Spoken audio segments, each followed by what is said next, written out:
Oh, we're live. Look at that. Yeah. I forgot how quick that is. I just And don't we're have time to watch live. them. We are live. What up? Large We're and in charge. What's live. up, fellers? We are live. Hello. Live all over the place. If you guys missed us last week, last week's episode will be up on YouTube at some point. We were live on Twitch. You know, we got to fuck around every week with things. Things can't ever be smooth. You know what I mean? Let's see. There's the live link on the YouTubes. Let's check the Twitch. There's the live link on the Twitches. And let's check the Facebook. There is the live link on the Facebook. Noish. I got to come up with a better description, but I'll do it another time. What's up, fellas? We have our names on the screens. People know who's talking. I got my GGEN train wreck shirt going. We had a couple. Not a lot to talk about this week. Not a lot to talk about this week. Carmine's distracted. I don't know what he was going on. I'm sending out the link to the Twitch right now. So I mean, you not want me to promote? I'm sorry. No, you had a lot of people in there. You had a lot of people. So we got 3 people. Do you not want him to do his job? Right. You got one job.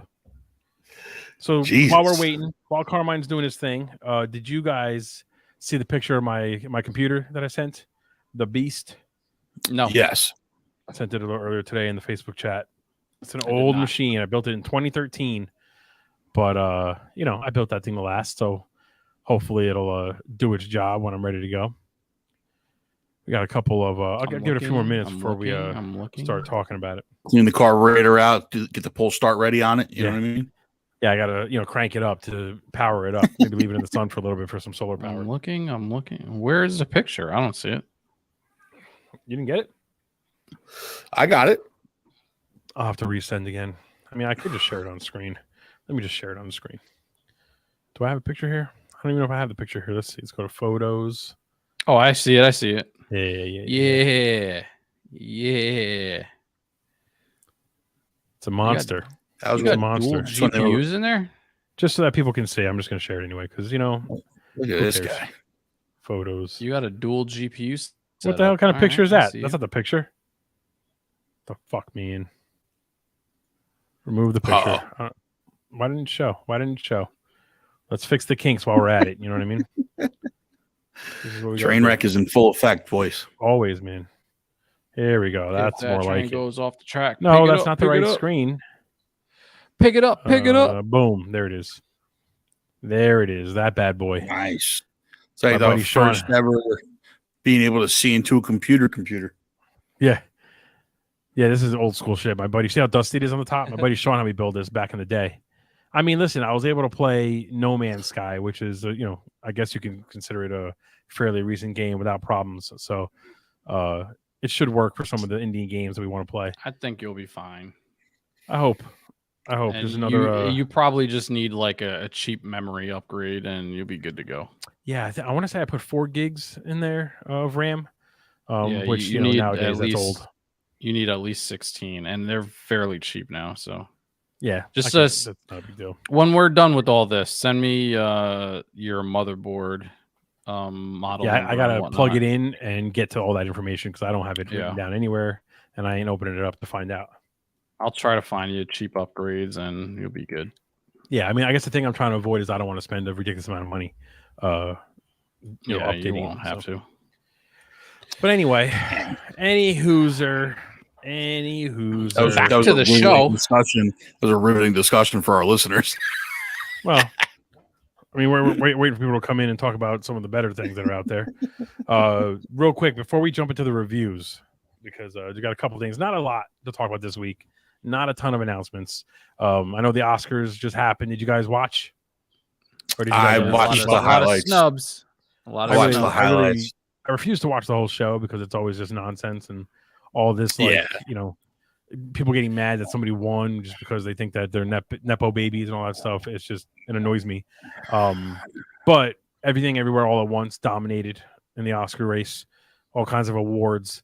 I love that movie. I'll be honest, as it should have. It was an amazing movie. It's an excellent movie. I wanted Top Gun to win. I'm actually surprised Top Gun didn't perform better, but it was up against some stiff competition. Yeah, but as good as Top Gun was, it wasn't an Oscar movie. You know what I'm saying?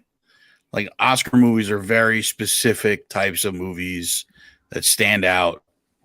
You know, I guess. I'm not against it, but I would argue I love that visuals. I love Top Gun. It's I would argue that for visuals, for cinematography, and for some of the special effects, or stunt choreography and all that stuff, Top Gun should have been nominated for or won those categories definitely. Although there is no stunt because you're going up against visuals was problematic because you're going up against Avatar. You know, Avatar, you're going against Black Panther, Wakanda Forever. Yeah, I mean, you're going against some monster movies. So even the visuals and everything everywhere all at once were ridiculous. I mean, the only thing good about Avatar was visuals. Yes, that's the so facts. It's absolute facts. But the whole conversation. We're going to talk about Bassett, what? Yeah, I was going to say we're going to talk about the Angela Bassett thing. Yeah, that's the viral moment, right? Angela Bassett upset that she didn't win. I mean, I get being upset that you didn't. You know what? Though I haven't seen her being upset that she didn't win. I've seen people upset for her that she didn't win. Yeah, right. Like so, every viral title is Angela Bassett doesn't hide her disappointment. When you watch the clip, though, I mean, she's just kind of neutral. You know what I mean? She's not ecstatic that someone else won, but she's also not like angry that someone else won. Yeah, it's a funny way to put it, right? They're trying to make it a huge thing. Yeah, they're trying to make it bigger than it actually is. It's more like other people upset for her that she didn't win. And I get where they're coming from because in my personal opinion, Angela Bassett's performance was far better than Jamie Lee Curtis's performance in Everything Always. In fact, the other girl in Everything Always, I think, was a better supporting actress performance than Jamie Lee Curtis. What's her name? Hua Cho? Or something along those lines. I can't pronounce it, so I'm not going to try. Yeah, I'm probably butchered that. But I think that her performance in Everything Always was better than Jamie Lee Curtis's performance also. So if you wanted to put that performance up against Angela Bassett's, that's a different question. But I do feel that Angela Bassett did get slightly snubbed here. But I understand that this is more of a tradition in the Oscars of giving an Oscar to an aging actor or actress that hasn't won one yet, right? That deserves one for probably other work that she's done and has been snubbed before, and they gave it to Jamie Lee Curtis in this one. You know, it's like DiCaprio winning for what did he win for? That was like Revenant. Revenant, right? And De Niro winning for like Pacino winning for Scent of a Woman. Right when he got snubbed like after so many years. This is why Scorsese finally won for like The Departed, even though every other Scorsese movie was probably better than you know what I'm saying. Like right. No, but this is why I shake my head when people are like, "Oh, Jamie Lee Curtis only won because she's a nepo baby and all this stuff." Like, and Angela Bassett like deserved it. Like, what you snubbed her. Leo DiCaprio didn't win an Academy Award or an Oscar. I mean, for I don't even remember how many movies for a long time. He deserved it for multiple roles. And absolutely, you know, absolutely. I mean, it's not just The Revenant wasn't the movie he should have won for. No, it wasn't. There were other movies he should have won for. DiCaprio is now what is it? Now You See Me or something like? No. Catch Me If You Can. You can't catch Me If You Can. Yeah, it's a phenomenal movie. He's great. In that I movie. loved his acting in that movie.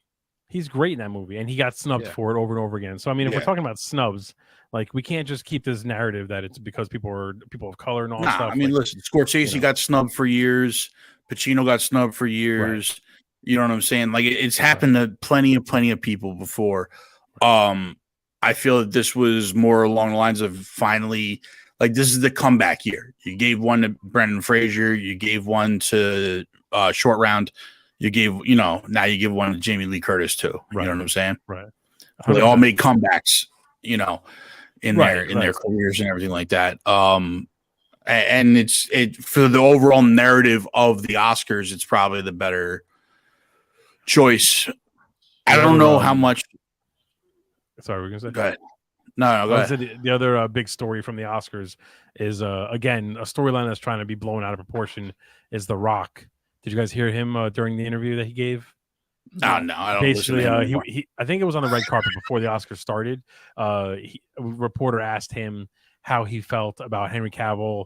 Basically, him announcing Henry Cavill was going to be Superman again. Henry Cavill having the cameo. Then a week later, Henry Cavill was fired, basically from the DCU, and you could tell that he didn't really expect that question. And he stops and just kind of goes like, You know, the best we could do is, you know, try our best, essentially. You know, the fans liked it, the critics didn't, and it's like a NFL team when the quarterback wins championships, the coach wins championships, but then a new owner comes in and is like, nope, we're going with two different guys. That's just kind of how you got to deal with it. And then he, you know, kind of moved on from that question. It was a good answer, but like it wasn't such a giant moment in the entire Oscars, and yet I see it everywhere. You know, The Rock compares Henry Cavill and him to football players.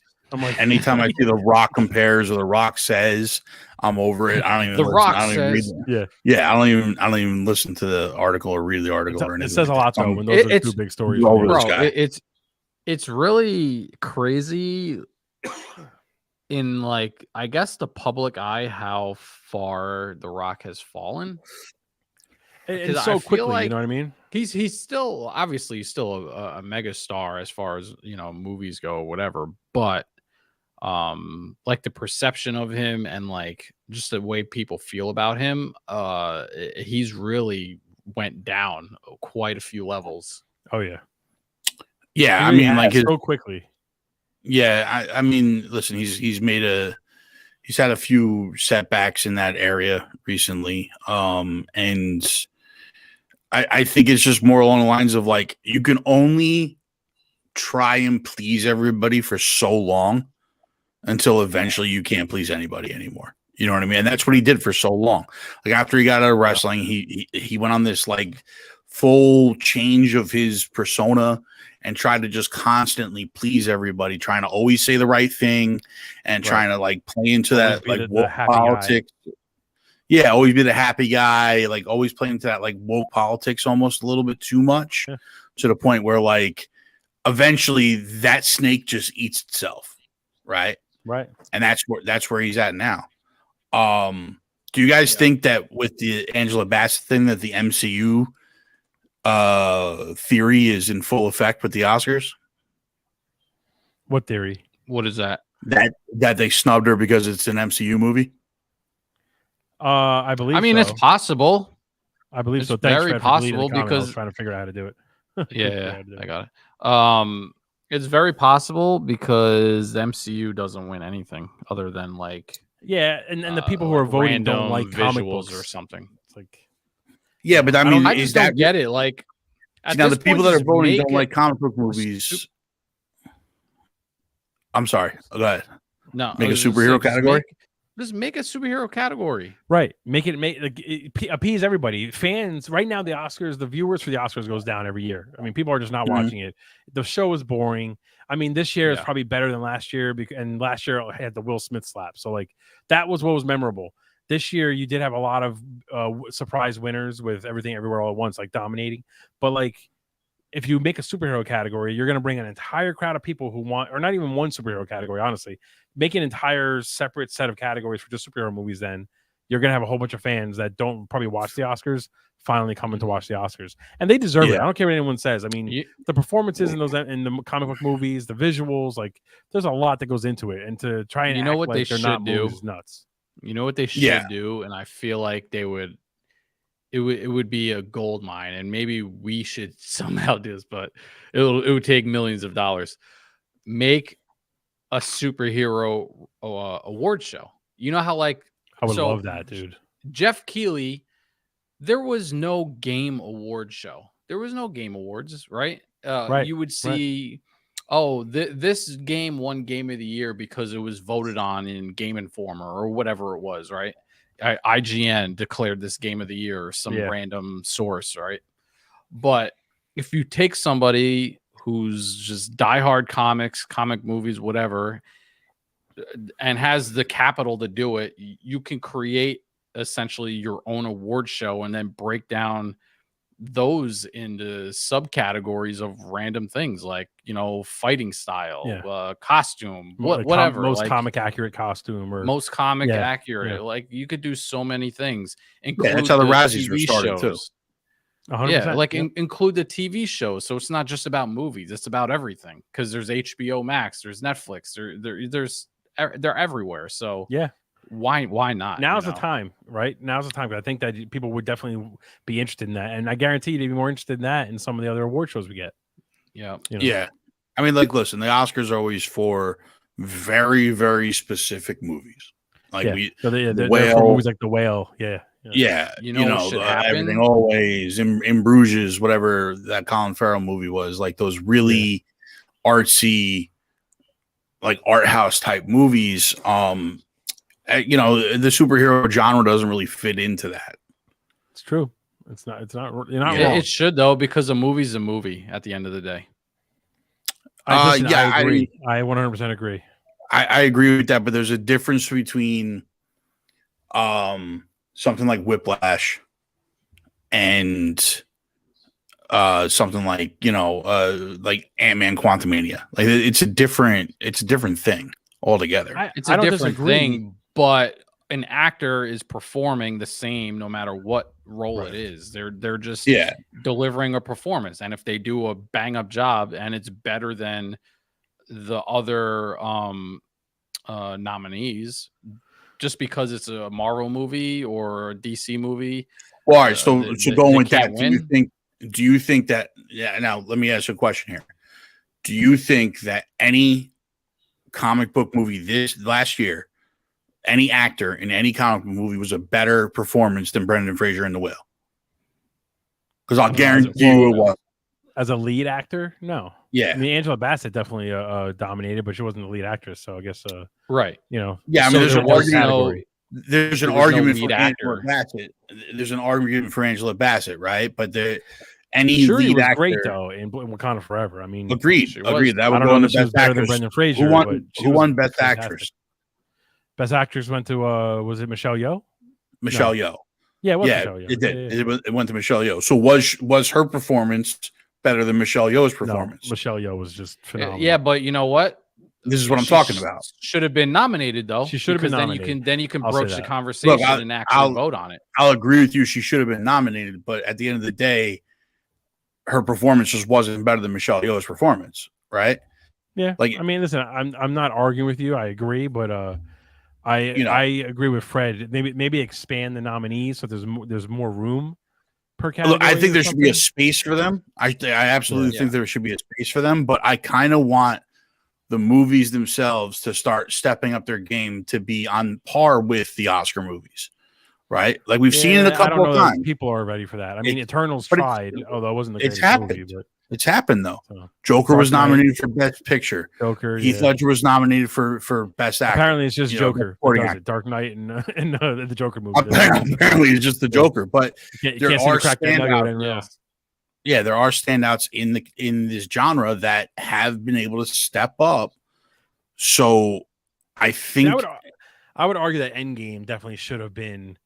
Endgame should have been nominated for way more. There were so many actors in that, but like everyone was killing it in that movie. Infinity War and Endgame in particular should have been in there. 100%. Someone should have been in that conversation.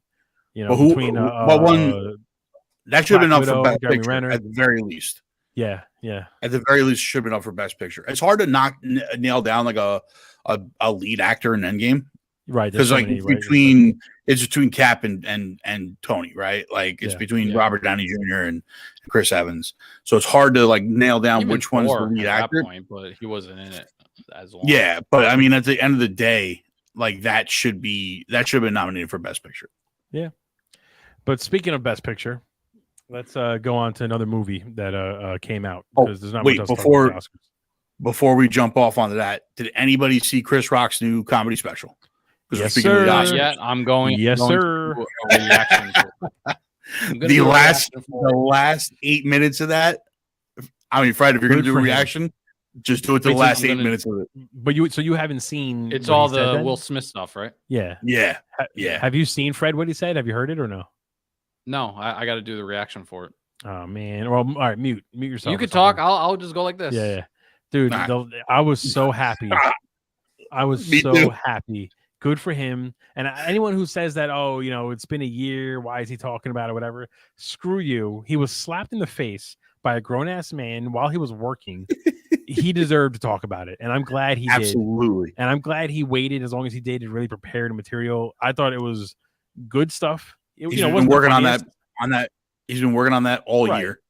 It wasn't the funniest section of the stand-up, but it definitely was cathartic, and he deserved to be able to kind of say his piece and get his side of it. And so, I loved it. I wanted him to go harder. You know what I mean? I was like, every time he said a punchline, I was like, yes, give me more. It was actually really smart the way his cadence of it and the way he talked about it, because he was basically calling Will Smith a bitch without calling Will Smith a bitch. Right. For about 10 he was minutes. Like, everybody knew this bitch was a bitch. Everybody. His wife thought he was a bitch. His son thought he was a bitch. His mother thought he was a bitch. Yeah. Yeah. No, it was worth it. It was excellent. It was so good, and I'm glad he did it. I'm glad Netflix gave him the platform to put it out there. And anyone who says he shouldn't have done it, I think is just being ridiculous and sensitive. Will Smith, you can't just forgive and forget with something like that. He tried to embarrass a guy on national TV, so while he's working. So no, absolutely not. I'm not. And when he brought I used to love Will Smith, but like, no, screw it. And when he brought up the stuff about concussion and Jada wanting him to quit the Oscars the year before. Yeah, when they were doing the Oscars so white or whatever. Yeah, she was the star. That was amazing, absolutely amazing. Kudos to Chris Rock. Hell yeah. Fred, come back in, buddy. Yo. So anyway, Chris Rock probably said gonna have this to do it again though when you start talking the other thing. Scream 6. Are you gonna watch Scream 6? I want to jump into that one. I'm going to watch it. Yeah, I still have to watch Scream 5 though. Well, we got to go full spoilers, isn't it? It is. Scream 5. I will say my opinion on Scream 5 is that it's okay. It's better than 4, but it wasn't that great. And my quick review opinion of Scream 6 was that it was awesome. I loved it so much from beginning to end. I really thought it was kind of more of a return to form than the last few movies for the Scream franchise. What'd you think, Carmine? I thought overall, or Zuplex.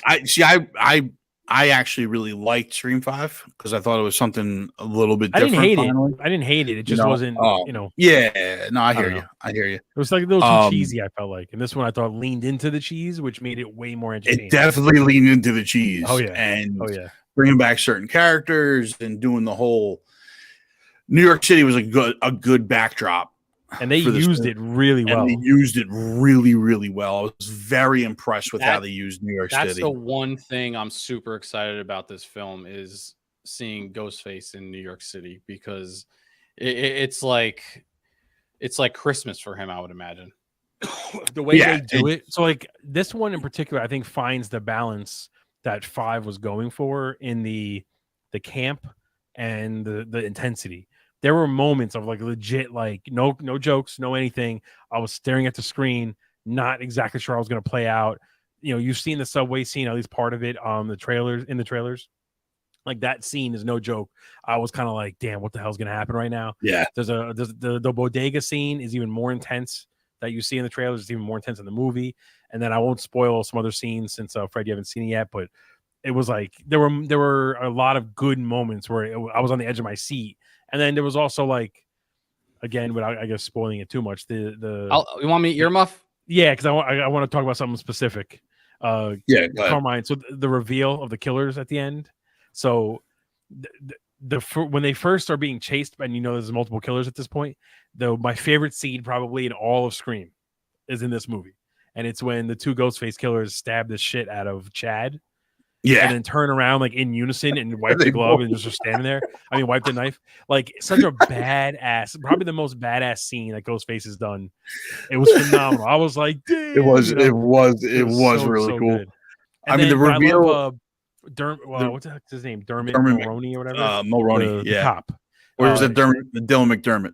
I always get them confused. They kind of look the same. We don't know, but the way he flipped kind of the switch and went from the kind of serious, I'm the serious dad grieving father thing to a psychotic, he's laughing and he's yelling, whatever.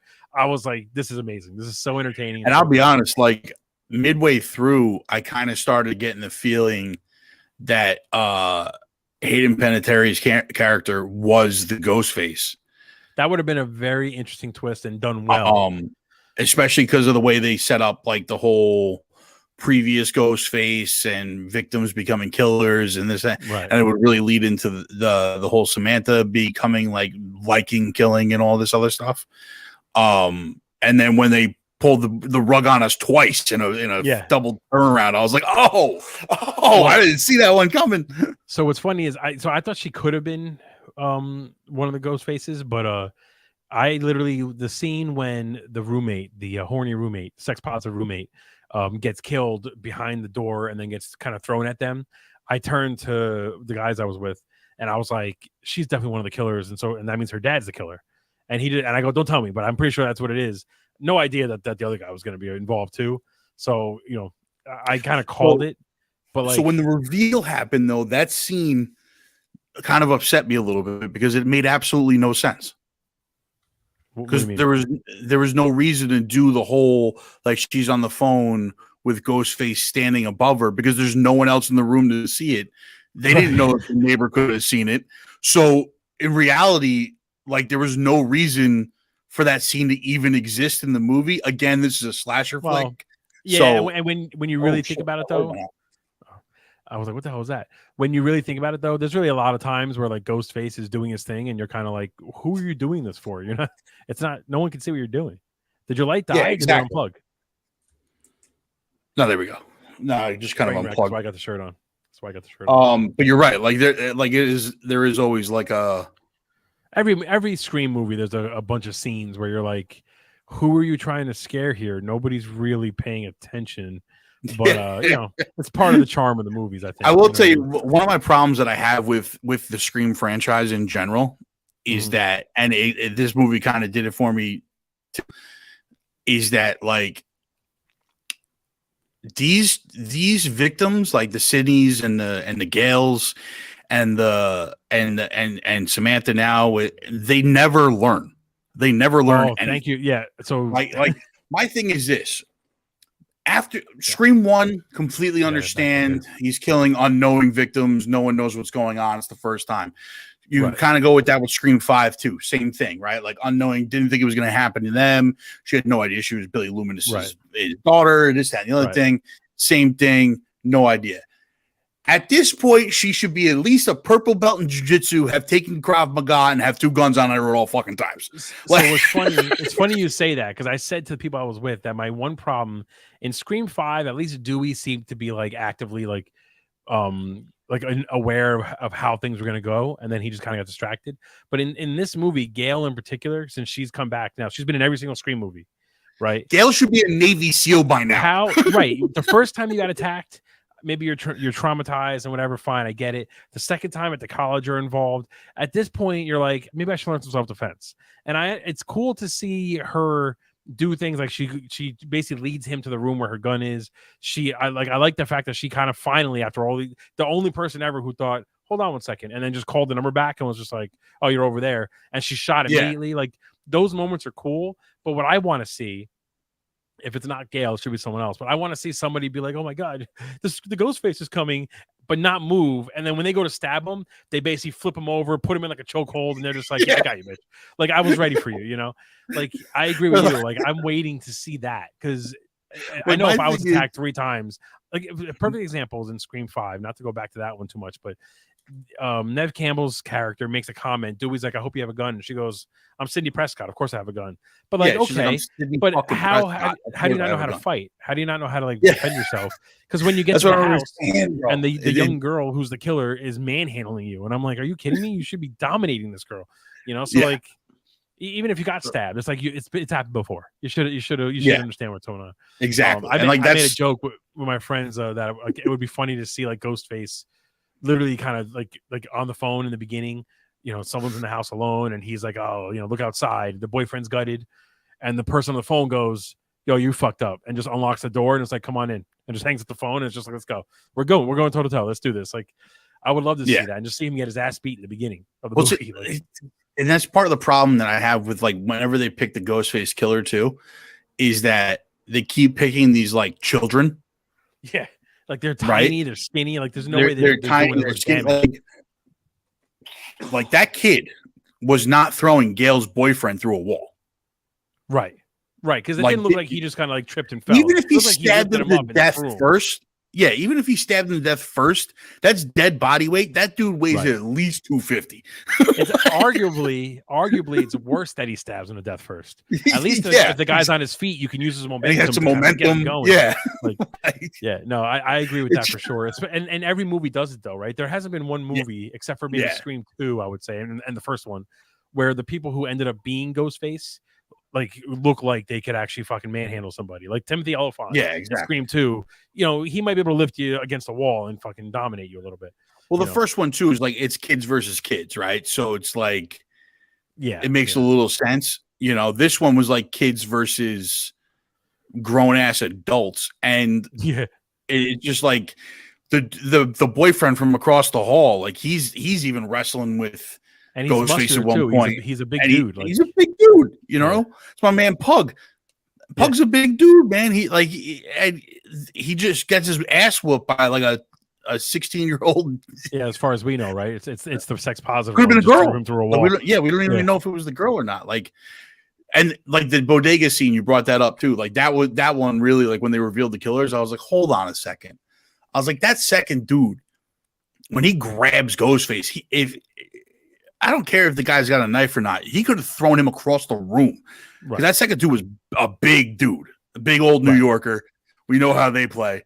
You know what I'm saying? Yeah. Like, he's tossing that 120-pound kid across the room. Like, I don't care what you tell me. One thing I will say that I'll give this movie props, and the last one, because it started this trend.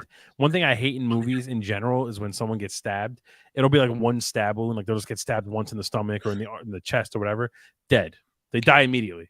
And I'm like, well, in real life, you got to stab them like 100 times. Like that one stab is not going to do much. And I like in the last 2 movies now, the stabbing, especially when Samantha does it, she's just like fucking just going to town on somebody's face. And I'm like, that's a lot. That's a lot better. That's a lot better. The kills in this were really, really good, by the the kills in this were really, really good. I'm a fan of the more brutal, the better. I think that's the kind of right way to do it. I think that in particular, the best part about this movie, besides the fact that, like I said, they found that right balance between the vicious and the funny and all that stuff, is the opening of the movie. So, I was kind of tired of the whole, like, helpless woman gets attacked and whatever. Like, okay, we get it. It's just how they all start. The fact when in the first one, the guy, spoiler alert, there's a girl in the beginning of the movie. She's meant to meet a guy at a bar. He's kind of toying with her. He gets her, convinces her to walk down an alley. It's Ghostface. He stabs her. Then he pulls his mask off immediately, and I was like, "Holy shit!" Forget the fact that it was Flash from Spider-Man. I was like, "Oh wow, we know who Ghostface is immediately. That's interesting." And then see him, he knows Tara from the last movie. He goes to the same school. He starts talking real creepy about how she was just, the more he stabbed her, the more she was just meat, and then she didn't feel like anything and whatever. It was like really like just a new way of seeing the Ghostface killer.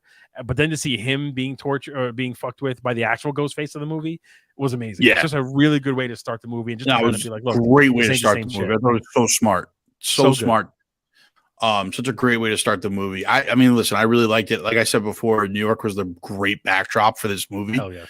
One of the best things, the most New York thing that I've seen in this movie is a bunch of people get killed like right on the sidewalk, and everybody just kind of walks around them.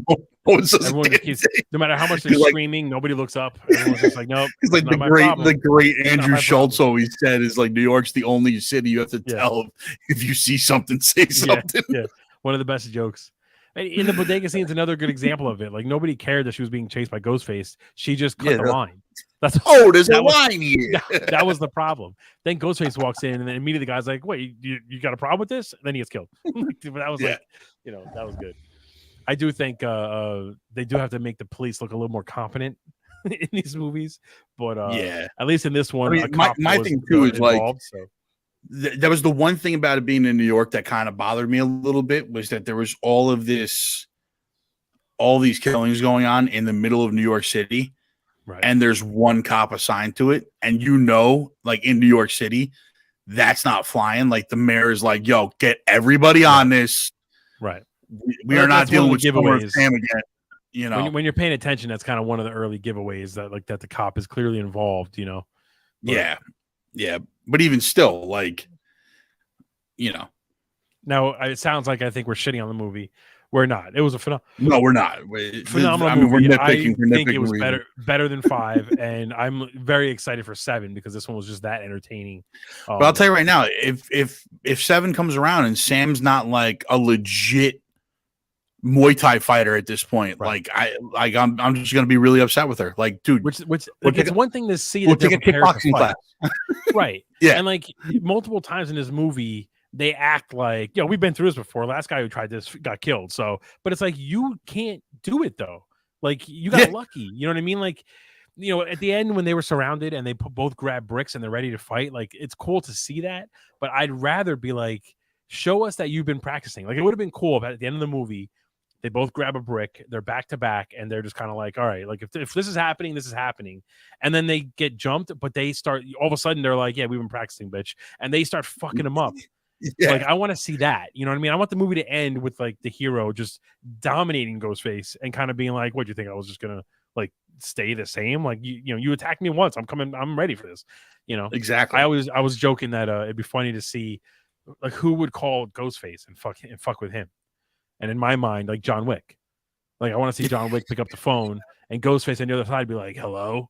And John Wick be like, I'm coming for you. Or John Wick be like, and Ghostface be like, coming for me? Who's this? Like, I don't know. I can't. I got to write it down. You him from taking. Yeah, kind of like he calls the phone and Ghostface is like, hello. He's like, I have a particular set of skills. Ghostface is like, what? He's like, what's your favorite scary movie? He's like, I have a particular set of skills. Yeah. Like I would love to see that. But anyway, we're gonna move on to The Last of Us now. Freddy boy. Hey yo. Hey. All right, we're done with the Ghostface and Scream talk. But Carmine and I both feel that Scream 6 was very good, a big step up from Scream 5, worth seeing for sure. Before we get into Last of Us, Puss in Boots is available now on Peacock. Puss in Boots: The Last Wish, and it's excellent. I rewatched it with my daughter. She loves it. I love it for other reasons. It's fucking this guy's always pushing Puss in Boots on us, man. It's so good. It's a good movie. Puss in Boots is entertaining. Puss in Boots 1 was very good, and again, like, underrated. People didn't watch it for whatever reason, but it's worth watching. But Puss in Boots 2 arguably is as good as Into the Spider-Verse. It's excellent movie, especially for adults. It's really, really good. Wow. I loved it so much. The second viewing was even better than the first, and I want to watch it more times. But let's get into the big dog. All right. The Last of Us finale. We are now behind a full season. Are we saving that for the end, or are we doing that now? No, why? Is there something else that I missed? Shazam? Mando. Oh, I forgot about Mando. Oh shit. All right, let's do Mando first. Then we'll do Last of Us. I apologize. Let me switch gears here. Mandalorian episode 2. What'd you guys think? I mean, as a fan of Star Wars, as a fan of the lore of the Mandalorians, this was a big episode, but I'm curious to know, as people who might not be as aware of the kind of the lore behind it, what'd you guys think of the episode? Scythe, since you've been out of the loop this whole time, why don't you start us off? Go ahead, Scythe. It might just be me, but I feel like this season is really subpar to the previous season so far. Interesting. I'm not getting the same energy, the same excitement week to week with this. Like I thought I would be. I don't know what it is. Something about it. Like I'm almost waiting for something to happen that I know is eventually going to happen, but I'm always like in my head, like, disappointed that it's not happening yet. Maybe I really don't know what it might be, but something with this season is not clicking for me. And I'm not saying it's bad. I've enjoyed both episode 1 and 2, but I don't know. There's some sort of disconnect between the previous seasons to this one. What about you, Carmine?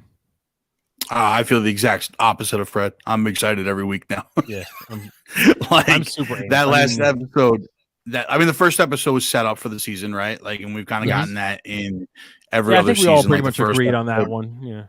Yeah. I mean, the season 2 first episode wasn't like anything mind blowing. It was just set up for the season and like where we're going to be going. And like this season obviously has a lot to do with Mandalore, and we got to Mandalore and fast. I mean, that's like I was not expecting to get. It was cool to see. It was definitely cool to see. I mean, that was probably one of the coolest things. The most exciting part for me is seeing Bo-Katan being worthy of the Darksaber. Yeah. Because that is the way she wielded that thing. Because if we remember from the past season, it's if you're basically worthy, I'm using Thor terms, I guess, but if you're worthy of the saber, it feels light as a feather. And if you're not like ready for it, it's going to be heavy as hell. And that's why Mando always kind of struggles to swing it. And then Bo-Katan's throwing it around like Yoda in that was a nice in the prequels. So It was cool. I feel like this season is building towards a showdown, and not maybe in a negative way, more of like a respectful duel between her and Mando, because by the end she wants the Darksaber, but she wants it. She has to earn it. You know what I mean? She has to beat him for it. I don't think she wants to kill him. She clearly doesn't want to kill him, but she will if she has to. At least that's what it seems like. But there's also a part of me that thinks that this season is going to build towards Mando becoming worthy and becoming the leader of the Mandalorians, which is something that he never really expected or wanted. I was going to go with the same thing. I think at the end. I think this season is the rebirth of Mandalore as a city.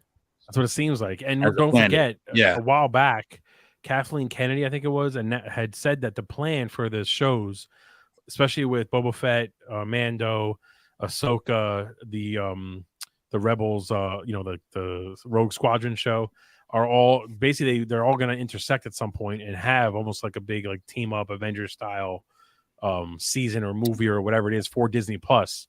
And you can that path would make sense if Mando, it's building him to be the leader, to kind of putting Mandalore back together, and then maybe teaming up with everyone else to, I don't know, fight Grand Moff Tarkin or something. Not Grand Moff Tarkin.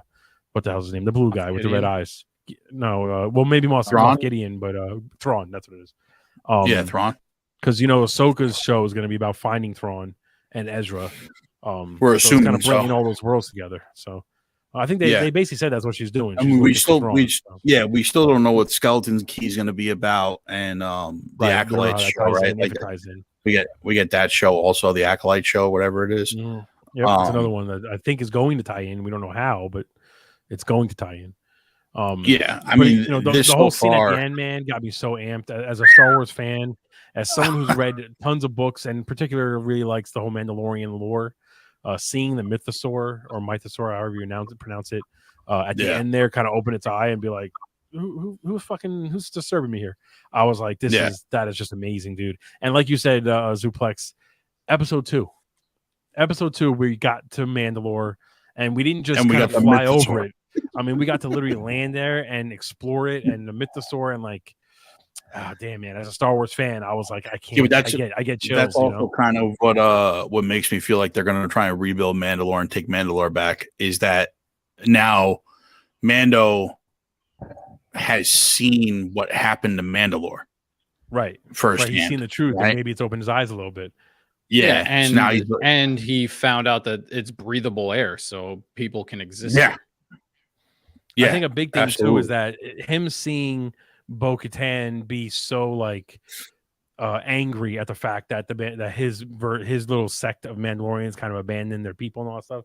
Like, I feel like that would motivate him to try and almost like what's it called? Kind of make her faith kind of come back and bring everyone together again, because he's kind of seen how important his little group is to the idea of Mandalorian. So, like, I don't know. I feel like it was a lot of setup in these first 2 episodes, but everything that they were setting up for what's going to happen the rest of the season, I'm here for. I'm so excited for it. Yeah. I mean, like, listen, there was a lot of setup, but think about what we got already. We already got space pirates. They got to top this somehow. Yeah, the outposts. They're going to want to top it. We got one of the best in space battle scenes we've ever seen in any Star Wars project. Yeah, right? Agreed. And then episode 2, we go to Mandalore. We see the Mythosaur. Like, right. 2 episodes in, man. Like, and you get to see Bo-Katan, like Fred said, with the Darksaber and everything like that. Like, that's a lot in 2 episodes, man. I'm really excited for tomorrow to see what it brings us. So I recently listened to an interview from Favreau, and he said that in these first 2 episodes, we already saw potential villains or bad guys that is going to be included in the skeleton. Really? Crew. So I guess he's talking about the pirates there. That's what I would guess. Is the pirates are going to be involved with the skeleton crew. That's interesting. But again, like, for some reason, these studios and executives can't kind of recreate the MCU formula, right? They just don't. They just either they try too hard or they don't do it hard enough, or it doesn't make sense or whatever. But with Mando and with these Disney Plus shows, they've so far done a good job of giving us little Easter eggs that connect everything. Well, you know why, right? Because it's Favreau. Yeah, he started it. Almost he started shows you that he had more to do with the success of the MCU than people might give him credit for. Oh, 100%. Everyone gives Feige all the credit, and everyone gives like the Russo brothers all the credit. But clearly, he's got an understanding of how it was to a connect collective these shows. And Dave Filoni and also Favreau was a big part of it. Favreau was the start of it. Yeah. He kickstarted this whole thing. So because he's doing a great job of giving us little moments that connect the tissue of all these shows. Never makes it distracting. Never makes it like not make sense. And he does it in a way where when you see something from a different show, you just kind of go, "Oh shit, that's awesome that it connects." You know what I mean? But yeah. Did you hear what I said, Zuplex? Yeah, no, I heard you. I completely agree with Chris. It's got to be the Pirates. Yeah. They got to be the villains for Skeleton Kid. We kind of knew that it was going to have to do with pirates and stuff like that anyway. But right. That's why I don't know if you remember, but one of my comics from the Key List a couple months ago was a new pirate that had come in the Darth Vader book. I don't remember exactly which one it was. But I put that on there because I kind of predicted that down the line, Skeleton Crew is going to have to be dealing with the space pirates and stuff. Shameless plug. The next episode of the Key List will be coming out this week on YouTube. So if you don't follow our YouTube, make sure you like and subscribe on the YouTube channel, and keep an eye out if you're interested in collecting comics. Our man Zuplexcity gives you a nice rundown on where you can start for the month of March, and that'll keep an eye out. That'll be coming out Friday. Yeah. So I just going back to Mandalorian. I feel like a part of me is just. I'm biased because it just looks phenomenal. It's an original character. It looks great, created, for sure. And they've essentially surpassed any of the secondary characters, I should say, from the original trilogy, as far as like the amount of lore that's attached to them, how important they're becoming, and just kind of the mystique. I mean, we know so much about Mando, but yet he still has this aura of like, just badassness, if that makes sense. Way more badass than Boba Fett. I'm guessing the missing excitement on my side is I don't know the book lore. I don't know it. That could be it. I mean, a lot of why I haven't read anything about Star Wars. I've the comics, the novels, like nothing. I was not even just read. If you watch the cartoons, strictly Clone Wars and Rebels, cartoons. There's a lot of connections there that explain a lot of stuff. Yeah, like now the creature in the Mando bath was. I was just like, oh, there's something down there. Like, it didn't mean nothing to me. Right. So that was introduced. I want to say that was Rebels, but even in episode 1, when they're traveling at light speed and you see the light speed whales in the just outside their little cone of travel, that was also introduced. And I think it was the Clone Wars. Those creatures were introduced, and it was explained that that's kind of what started light speed travel. So on whatever planet they're from. Some scientists were able to decipher that they were traveling when they migrated through using light speed by secreting a certain I forget what, like a fossil fuel or something like that was then harnessed into the fuel that the regular population uses to fuel ships to travel at light speed. Yeah, see, I knew none of that. That's where why are there whales just light speeding with the ship right now? Right. That was so confusing. That's where it's like, it's kind of like if you watch everything or read all the stuff, then those are the moments that get you. What'd you just say, Zuplex? I didn't catch that. I said that's where James Cameron got it from for Avatar 2. We got to start hunting whales again. Dude, if you really look at the Avatar movies, he's stealing ideas from every other blockbuster. I know, it's amazing. Like, the whole time. Speaking of which, just going back to Fred, Scream 6 real quick. Did you know, Zuplex, that the kid Ethan in Scream 6 is Spider from Avatar 2? Same actor. Oh, is it? Yeah. I didn't even realize that until I looked it up afterwards. Same dude. I didn't realize that at all. Hey, he disappears into the roles. Give him that. Yeah, he's good. He's good, that guy. Yeah, Fred, if you actually just watch the cartoons, because I don't read a lot of the books. I read some of the comics. But a lot of the information is coming from the cartoons. Rebels, I'm Clone Wars. season 2 in Clone Wars. That's most of the cartoons I've watched. If you do have time, if you can get the motivation, Clone Wars in particular, very quickly becomes a more adult show than a kid show. I mean, there's always that kid element, but some of the stuff they deal with is more meant for us. You know what I mean? And specifically in the later seasons, Clone Wars it's just fucking everything you wanted from Star Wars. Yeah, I Biggest hear Clones. it ends fantastic. So good. Yeah, so my good. biggest problem with all the Star Wars cartoons is I hate that animation style. I agree. I'm not a big fan. I'm not a huge fan. You know, Yeah, it's based off of some of the original concepts for Star Wars. So, like in Rebels, for example, the lightsaber is just a tiny little thin little thing of light, and I don't like the way that looks. But that is originally how it was supposed to look. Everything's boxy. Their nose, like, and the way just the movement is also very like janky, which I prefer more fluid movement. Almost looks like However. puppets.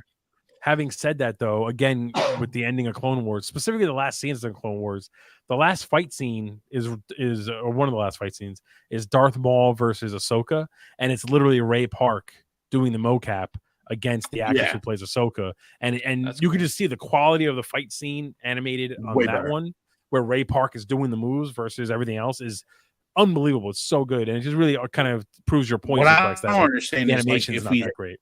If we have these newer animation styles like we're seeing with like into the Spider-Verse and what's coming, what we were just talking, the Ninja Turtles, Mutant Mayhem, right? Yeah.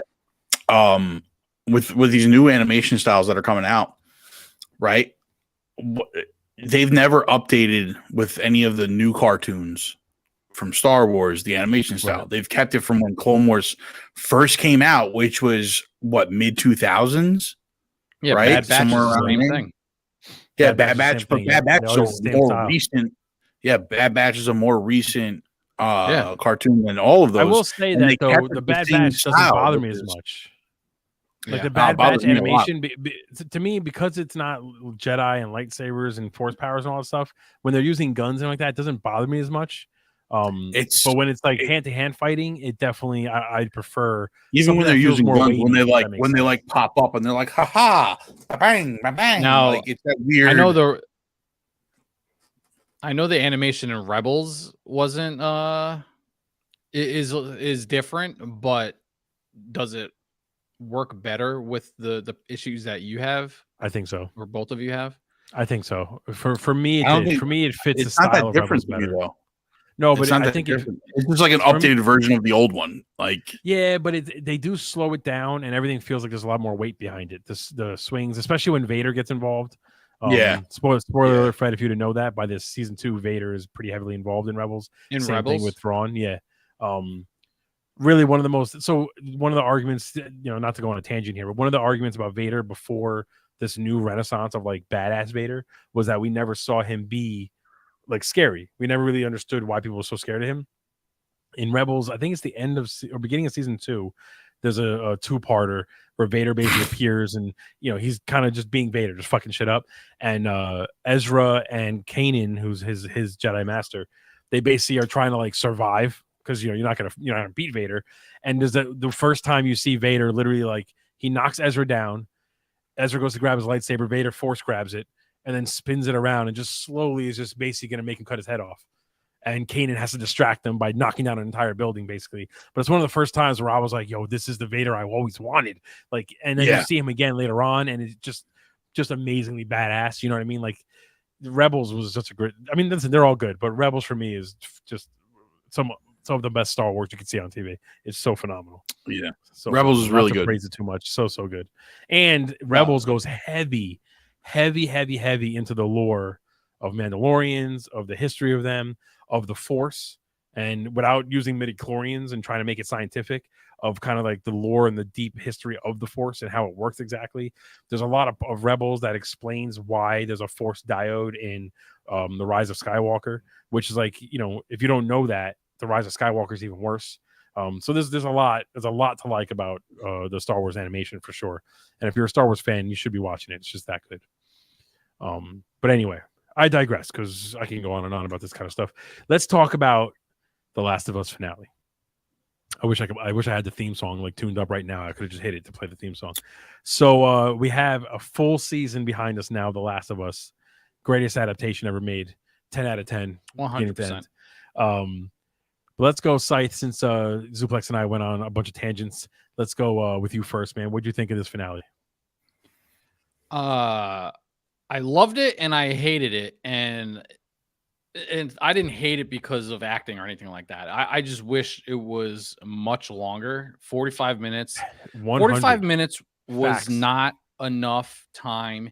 And the fact that they started 10 minutes of the beginning of that episode on just Ellie's origin, which was interesting. However, it was too much time taken up from the actual finale of the show, and we needed way more time in that hospital scene. That it was like bang, bang, bang, bang. We just flew through it. Yeah. And that's my biggest issue with it, man. It was cool that Ellie is birthing Ellie. Yeah, right. That little that was a good surprise to have Ashley Johnson playing. That was cool. That was very cool. It was cool for her because I think she said in her interview after in the after show or whatever that she cares so much about this character she almost mothers it, like it's like her baby now. Yep. And the fact that she was Ellie's mother in this is kind of fitting for her. Another tidbit was spoiler alert, if you don't know who Abby is for season 2, you'll find out, but the actress who played Abby was one of the nurses in the final scene. So in a mask and everything, she did a little hit. They did a really good job about making all the voice actors putting them into the show. They honored them in a great way that did not like fully impact the story. They're just great additions to what was happening. So that being said, Zuplex, I saw you shaking your head down there. So what did you think of this finale? So after I watched this finale, I went because I didn't finish the game. So I went and read what the finale of the game is. Hearing people describe the finale of the game hit harder than the actual episode did for me. Wow. Those are like this. It honestly, it was so rushed. You saw, and listen, Pedro Pascal has been amazing throughout this entire show. He's been absolutely phenomenal, but there was no hesitancy or decision making or like any time where he was like broken up about what he was doing. It was just immediately like right into just fuck it, like I'm gonna just kill all these people, right? Which from what I understand from the ending of the game was like you playing as Joel had this ethereal experience where you're just like, I can't believe I have to kill all these people right now to save Ellie or let Ellie die. Like I didn't have that. I was ready. Yeah, I was like, hell no, I'm killing every fool. I didn't finish the game. I'm going off of what other people are going to be different. Everyone has their own experience. But for me and Chris, so someone that didn't play the game, I thought the finale fell flat, very flat. Yeah. So all right, it kind of I think it did too because it was rushed. It didn't connect. It didn't connect. It was rushed when they got in the car and he's telling her all these lies. I was just kind of like, this is such fucking like horseshit. Like she knows he's lying to her. Like, you know, she's been with him long enough. She could tell his tells, right? And he's lying, and none of it made much sense to me in the fact of like, at no point was he questioning what he was doing. So, yeah, I mean, so I will say all jokes aside, about 10 out of 10. But while I did love the finale, I do agree with both you guys. I think that 40 minutes was not enough time. And we said that when we talked about this last week, once we saw that the finale was really 30 minutes. Yeah, because it was 10 minutes of you're right. And like that could have been a scene from an earlier episode, or maybe like they could have ended it with the scene to kind of explain her immunity or something. That would have been a great part of Left Behind. If you're doing a full Ellie episode, that's what they should have done. 100%. That should have been in Left Behind. 100%. So I have a few. If we're talking about the season as a whole, and now we have all episodes behind us, there's a few things that I think they could have done differently for sure to really make that finale hammer home a little bit. One is I get that in the show, you know, we're watching a real 50-year-old man do certain things, and he's not going to be as agile and whatever as he was in the game. However, we really didn't see the vicious side of Joel throughout the entire season. There were moments, right, where we saw him kind of be a little bit of a badass, but there's a difference between being a badass and being a vicious person. And he maybe said to Ellie, no, but he said to Ellie, like last episode you saw it. Yes, that's the only time. Yeah. Well, Ellie asked him flat out, "Did you kill innocents?" And he didn't answer, and that was like a kind of a confirmation that maybe he did some things. But in the game, there are a lot more moments where you see him legit do things that could be kind of like, oh, I don't know if that was really necessary. Here, you didn't really see that. You heard it, then you see him torture those two guys, and while it's a phenomenal scene and whatever, you know he's doing it to save Ellie, so it doesn't feel like he's really being like this kind of bad person. It's more of like, no, they fucking deserve it. They're going to eat Ellie. So yes, go get her. There should have been moments where you see him, like for example, in episode, what was it, 4, when with the truck, instead of having Ellie save him from that kid or cutting away when he kills the kid, we probably should have seen it just to kind of see how cold he can be. And then this time when he's kind of like, no, I'm killing everybody in this hospital. You're not. Yeah, there was no duality. It would have made Joel sense. In the show. Right. And like there's a visual with Joel where once he basically, you can almost see in his face that with Pedro Pascal's acting, the moment he decides I'm killing every single person in here and I'm getting Ellie back, and it's like he just shuts down. His whole face just becomes this like just emotionless machine. And like it's a great sequence. But I agree, Fred, with what you said. Also, we flew through that. I mean, literally, he's in the hospital. He's getting Ellie within 10 minutes. I mean, that's and one thing I didn't like about that whole scene. It's like they played music and kind of muted out all the like horrible sounds. I don't know if that was meant to make it feel like it was a good thing what he was doing. It was a bad thing. It just seemed like it was almost like a dream the whole time. And the little detail of him basically never taking cover. I think he does. It almost seemed like a flashback. It's what it felt like. And the whole time he's just walking it's like almost like a serial killer, right? He's like just stalking the halls. And every time someone shoots, they miss. He turns, one shot, you're dead. I mean, he was like it's funny. He was it's funny that you say Rambo that. mode when he should have been more stealthy, and that's what I would have wanted. You're creeping around these corridors. You're creeping around operating rooms, and you're trying to weave in and out of all these. I 100% agree with that. And like I joke around, right? That he ran through like he had turbo in it. Right. I don't know if you were watching the same show, fellas. What do you mean? Because I saw a lot of that. I saw a lot of him using. No, there was his gun once. No, it wasn't just reloading his gun. He was using corner tactics. He was using real live corner tactics and everything like that. A little bit. He was pretty much just walking. But I mean, listen, I'll be honest. He used them more in any other show than I've ever seen. Well, because they never do that in TV. But you know what I'm saying? To your point, Scythe, in the game, I joked around earlier in the season that he needs to throw a brick and distract somebody once, and then like the whole show's worth it. They never did that. Not once. No. And this is the moment. He didn't make one shiv. Not one shiv, man. Not one shiv. He didn't make one shiv. This was not one Molotov. We should have seen him kind of crouch down, hiding, throw something to distract somebody, then come up and shiv him or whatever. Like we could have seen that stuff, and that I think would have landed more as like in the badassness of Joel. But yeah, so for me, that was like, it wasn't a horrible episode by any means, but I feel like the show itself could have cut back on the backstory of Kathleen and the Hunters, could have maybe even removed them, if I'm being perfectly honest. Keep the backstory of Sam and Henry. Yeah, you didn't really need that. And in that would have been a half an episode of Joel, Ellie, Sam, and Henry kind of trying to get out of the city. And then by the end of that same episode that they're in, what happens, right? And how about giving us more infected? Well, that was my next big thing from just as a season, right? Beginning to end, the first 3 to 4 episodes, we basically see infected. We see the results of people being infected. We see the clickers. We see how quick they are, how dangerous they are. From that moment on, we maybe hear them in the background. We see one in Left Behind, but then there's no infected in the final 2 episodes. And to your point, Zuplex, as someone who played the game, you get to where you think the Fireflies are.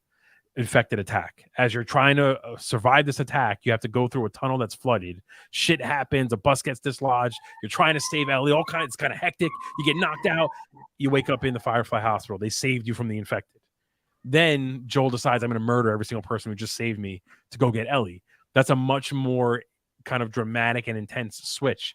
They just casually walked in. Like, and I got a question for you guys. Fireflies surprise them and knock them out because it almost makes them feel like bad guys. So when Joel decides I'm going to kill everybody, it's kind of like, all right, well, they just knocked you out and snuck up on you. So yeah, go ahead. They deserve it. They're bad guys. They kidnapped you. So what does it matter? Yeah, so Let I me ask feel you like guys a question. there were some weird choices in this last couple episodes. Hey, what's up, man? Real quick, Marlene's in the game, right? Yes, sir. Yeah. Is Marlene at the end of the? Is she in the finale in the game? Yes. Yeah. Okay. This made absolutely no sense to me. There was no reason for Joel to take Ellie. What do you mean? From the beginning of the way this show set up Marlene and set up Ellie and like the mission that Joel has to go on to get Ellie to the Fireflies, right? Uh-huh. It makes it sound like Marlene wasn't going to be able to get there. But by the time Joel gets there, Marlene's there. Yeah. So there's absolutely no reason in this show for Joel to have taken Ellie in the first place. Yeah, there is. They explain it. It's called show logic and video game logic. Like the game doesn't exist if that doesn't happen. So that's basically all you need to know. I mean, I get that in the game, and it doesn't make sense, but yeah, I mean, it is one of those things. It's Indiana Jones and the Ark of the Covenant, right? Like if he didn't do anything, the Nazis would have found it, opened it, and killed themselves anyway. So like, it's all basically the same. It's slightly different from that because Indiana Jones is completely irrelevant in that movie. Like no matter what he does, that arc still gets open. All those Nazis still die at the same place. This is different because Joel saves Ellie, and if Joel's not there when Ellie is brought there, she gets her head cut open, and they probably cure the entire world. Whereas this is just like there was no reason for Marlene to set Joel up with this mission because so it's funny just about the difference between the show and the game. In the game, she asked Joel basically because she's being chased by Fedra, and it's kind of like a last minute thing. Like you take him. Well, she more asked Tess than Joel, but she's like, take Ellie and I'll meet you at whatever such and such place. I'm being chased. I need you to do this for me. And that's kind of how it happens in the show. You're right. They kind of, the way they set it up, it's like, well, if you could have gotten that would have made more sense. Yeah, that would have made way more sense than what happened in this show. Because in this show, she's just like, I kind of got stabbed. Can you take her on this big long journey that I'm not going to be able to go on? Yeah. And then she shows up in the hospital and she's like, hey, Joel, thinks you were the only one that could have got her here. She's not because you got there, bitch. Like, what are we talking about? What's funny though, too, you got there, bitch. Again, I love the show overall, but what's funny is that we didn't really see a reason why Joel was such a big protector. Like he didn't do a lot to protect her. You know what I mean? Like but she did a lot of the work. I mean, you saw it in the last episode, right? Like that's really that's really where the turn came, where he's just like, I'm gonna protect this girl. When he calls her baby girl, when he starts treating her like his daughter, he kind of goes through a full like mental breakdown. That whole over cannibal the last episode was like. The whole cannibal episode was the start of him protecting her, right? Because he wanted to. Yeah, that was the catalyst. Yeah, that was the catalyst, right? Again, though, if we saw at least one other instance of like her being captured or something, and him just basically manhandling people to get to her and protect her and save her or whatever, I think this finale would have kind of hit better. And I also, we mentioned it before, like it's the finale of your first season. You're getting rave ratings and everyone's just praising the show. How do you not have at least one more showcase of the infected? I mean, like you introduced a bloater and every person out there agreed you made the best looking bloater. It was accurate to the games. We're all amped. It never comes up again. We should have seen Joel and Ellie like struggling to survive against this fucking bloater. Yeah, and then maybe the Fireflies save them from it. And then when Joel decides to kill everybody, it's like, oh shit, I don't know if clickers were the most terrifying thing in that game, in the first game. Yeah. I mean, you get to a bloater and you're just a powerhouse, but throughout the whole game, the clickers were the biggest annoyance and the biggest threat. And we got them once. Like, right. We got them once. I was going to say the missing piece in this whole season is Fedra. Fedra is such a large part of this game where not only are you fighting infected, you're battling fireflies and trying to get to them and whatever. We talked about that last week too. You're fighting Fedra as you're going through these busted up cities and old QZs trying to make your way across the country. Right. And they were just a non-factor ever since they pretty much eliminated them after the first episode. Yeah, like Fedra was completely eliminated after the first episode. I understand if you don't have the budget, for the infected, if you like, maybe they ran out of money for the makeup and all that stuff. But if you have Fedra as a more consistent threat, those are people. It's just people and guns. Like, you don't need that budget then. So you could have had set pieces like to help them. The whole Fedra angle for this, for me, like, was a little off too, because they didn't make them out to be that bad. You know, they were doing what they could with what they had at the time. It wasn't like people were in like concentration camps or anything like that. It was just, it was just the whole world's in an apocalypse. Like, it almost seems to me, right, where if you had Ellie, that like Fedra, even when they do the backstory for Ellie, when they do the last stand or whatever, like the Fedra guys just like, listen, it's a government job. Like, you could either be shoveling shit in the sewers, or you could be an officer, blah, blah, blah. But if they found out that Ellie was immune and they could have created a fucking cure for this thing, like, it almost seems to me that Fedra would have been like, let's create the cure and solve all the world's problems. Like, they didn't seem they wouldn't have evil been like, no, I like the way we are now. No, they would have been like, no. Yeah. Yeah. But like, they didn't seem they would have been a larger threat if they took that angle, and they didn't do that either. Yeah, exactly. Like, they didn't take that angle, because it would seem to me too that if you were someone in like the fire, you'd be like, hey, let's just contact Fedra and tell them that we might have a fucking cure for this thing. Yeah, I think they might want to listen. You know what I mean? Like, they might want to hear us out on this. Like, yeah. Well, the thing with Fedra is, when you see Fedra outside of the QZs and you're on your journey, Fedra, the reason they're a threat is they're killing everything and anything that moves. Like, because you're either a raider, you're either a firefly, which means you're a terrorist, or you're an infected, and any movement is a threat to them. So they're taking you out. So that's why they're a continuing threat as you progress in the game. And we got zero of that in this whole season. You don't see it ever. So it completely, like, it creates a big plot hole in the Ellie situation, right? Like, the only time you hear anything bad about Fedra is when the Fireflies are talking about them, but they're kind of dick terrorists anyway. So like, what do you really know about them? And then, like, the one time you hear anything is when we're in the Bill and Frank story, and he's like, you think the government's full of Nazis? He's like, they are all Nazis. You know, but other than all of that, showed us no evidence of it. Yeah, they showed us they showed us this is the Empire all over again. They're bad because they're bad. Because they're bad because we tell you, because we're telling you they're bad.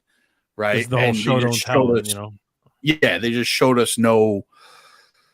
I don't know, man. Like, I was really in for this show for the first half of it, and the second half of this show, this season, really, really dropped the ball for me. I'm not gonna lie. I think we all kind of agree on that the first half was just phenomenal. Yes, and then the second half, while still being very good, didn't keep that same pace. We were talking about the Last of Us finale. Oh, I don't even see the comment. It definitely, I wouldn't say dropped off completely, but it definitely, at least, like, what's the word, like, stagnated or plateaued, for sure. Yeah. Yeah, it was a significant drop off for me. Maybe it's because I didn't finish the first game, and I'm coming from an outsider objective point of view here. You know what's interesting is we played the game, you didn't, up until that point, and we're pretty much aligned in our opinion. So.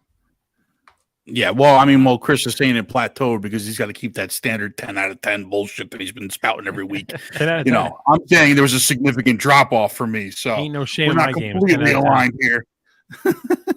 Considering all the other adaptations we've ever gotten from a video game, this is a 10 out of 10. I will agree that this is the best video game adaptation of anything that we've ever gotten. I will 100% out of that and say you're 100% right about that. I think Sony shot himself in the foot, though. Why? Because now the pressure is on for God of War on Amazon. Can you imagine they fucked that up? And that's like a CG heavy show. Like, that's not going to be easy. That's the pressure is on. That's all I gotta say. I do think the big lesson, the big takeaway from The Last of Us for any studio execs that are looking to do their own games adaptations, follow the storyline of the games. don't get this attitude in your head of, oh, well, people already saw the game, so they want to see something different. No, we want to see the games. We want to see them in live action. You can make little changes here and there, but the core of the game needs to be intact. I'm talking to you, Mortal Kombat and Midway and Capcom and Resident Evil and all that nonsense. Like NetherRealms, I'm sorry, not Midway. They're not around anymore. You know, I really like, please let this be the renaissance of good video game adaptations. All right. I don't want to see Assassin's Creed where they basically just butcher the whole thing. You know, show us the freaking games. Like, and they had a fantastic actor for the lead of Assassin's Creed too. Fantastic actor. They had a great writer. I mean, they had everything going for them, but they had some moron who was like, "Well, we're not just going to copy the games. We're going to do something unique," and nobody wanted to see it. So, And as Derby said, Halo is a perfect example of all of what you're talking about. Is the best example of all examples. The freaking. Like, you know, there was somebody on the Halo set that was like, well, there's a season 2 of that show coming out, bro. Like, you know why? Because they want to try to fix. I hope this is wishful thinking. They want to try to fix the Is it season 2, The Legend of Quan Ha? Oh god. Oh, if it is, I'm gonna lose my mind. Like, honestly, dude, like, I don't know if I could, even for this show, even for our podcast, I don't know if I could sit through a whole nother season of Master Chief, Buttocks, and Quan Ha. And it's going to be tough, man. It's going to be tough. But Last of Us, going to be. I will agree. I will see to you guys that it is definitely the best comic book adaptation that they've made so far. Derpy said, oh, no, Sparta and Scythe, we should treat Zuplex with kindness and let him know the future. I don't know what you mean, Derp. Yeah, I'm not sure what that means. Yeah, either. I'm not sure what you mean. Oh, wait, you're talking about Last of Us season 2. We can't spoil it. We can't spoil it. I will say for Zuplex though, the comment you made about how Joel's lying to Ellie and she clearly knows he's lying, that will be a big part of what's coming. I mean, I'm assuming so. I'm assuming so. But that's a very big. I know that in the second game you play as Ellie, you don't play as Joel, and I'm pretty sure Joel's dead at some point. Like, I know that. I don't know what you're talking about. But you have to like I didn't see the season yet, so I don't know. I didn't play the game, so I'm not sure. Yeah, like, I know I'm not like completely. The game's freaking 10 years old. You don't think I've seen something having to do with this before? Like, yeah. So spoilers are not a thing for me anymore. Neil Druckmann did say that season 2 will feature way more infected. Yeah, at least. I mean, at the very least. What's silly to me though is that the second game, while obviously having a lot of infected, had a lot more people. Had a lot more groups. It was more about the people. There were different tribes and whatever. So it's like, that's not really the season where I need the more infected. We needed more infected now. Flip-flopping. Yeah. But, listen, whatever. At least they're taking a paid. They're learning. Yeah. It is what it is. We'll see. I mean, like, listen, by season 5, when they're full-blown Walking Dead, and they're just making up storylines out of their ass to try and, like, keep getting every drop out of this show that they need to. We'll see what they come up with then. I mean, we'll have this fight till we're blue in the face. I don't think it's happening. I just don't. You guys think are it's nuts. Happening. You guys are nuts. You guys forget how Hollywood works. I'm telling you, I don't think it's happening. We'll see. We'll see what happens. But that's our review for the Last of Us finale. If you listen to the whole show, Scream 6, we talked about Mandalorian episodes 1 and 2. Talk about the Oscars. We talked about The Rock basically taking a big L and not being able to handle it. Gal Gadot was in Shazam, spoiled in a TV spot for some reason. They decided to put that in there. I'm wondering why anybody cares, because she's not even Wonder Woman in the DCU going forward. So, who gives a shit? Actually, we don't know if she is or not. We haven't gotten any confirmation on that. I don't think so. Yeah, Gunn didn't say no, so who knows? He didn't say yes either. I will say that I don't really want her to be, and I could care less about Wonder Woman, so let's just move on. This is me and other people out there that I'd rather see. So, in March, Chris, really? Yeah, I'm sorry. I apologize. But yeah, I don't know. I don't know why anyone cares. You know what I mean? Like, I'm not even gonna go see Shazam in theaters. I'm just gonna go on HBO Max in a month. So Yeah, I'm not super excited about Shazam. Nothing about it looks that great. It's just, and it has nothing to do with what we're going to get going forward. So, what do I give a shit? There was confirmation that Apparently the villain of the Flash is Dark Flash. That was yes, yeah, that is confirmation that it is Dark Flash. I don't know if that's really the way I want him to go, but I don't know if you can. Do you consider Dark Flash a villain though? I mean, he's doing his job. I want him reverse Flash, but I mean, you got to get the right actor. I mean, I've seen a few fan castings already that everybody's calling for Anthony Starr to be reverse Flash, and I kind of love why? that Because idea. he looks like the same guy who played him in Reverse Flash in the Grant Gustin show. Like, I mean, he's a good actor. Don't get me wrong, but like, Reverse Flash is such a maniac. Like, he is like Homelander. Yeah, I don't know if Homelander can be Flash powers. I mean, he's a sinister maniac, but I guess Reverse Flash is more sinister. Yeah, so I guess that would make sense. You know who would have been a great Reverse Flash? Reverse Flash is a friggin' genius. You know who would have been a great Reverse Flash 20 years ago? Gary Sinise. He would have been an unbelievable Reverse Flash. Maybe. But Gary Oldman would have been a better one. He would have been. He still could be. Gary Oldman, he could play a 19-year-old and get away with it. He'll find a way. But anyway, thank you guys hanging out. I think it's been over an hour. I don't even know how much time we've been streaming for. Yeah. We'll be back. Actually, I think next week we'll probably take the week off because there's not a lot happening over the weekend. The week after that, though, John Wick 4 is coming out. So we're going to have some shit to talk about. So we'll be back with the Theater Room. Episode 79 will be the next episode. If you haven't already, like and subscribe. Join all the channels. They've been scrolling, or they're around here somewhere. GGENetwork, I should say. Generational Game and Entertainment Network. We're on Facebook, Snapchat, Twitch, Twitter, YouTube, the whole nine. And we'll see you guys next week. Keep an eye out for the key list coming on Friday, and I'll see you guys later. Peace. Deuces.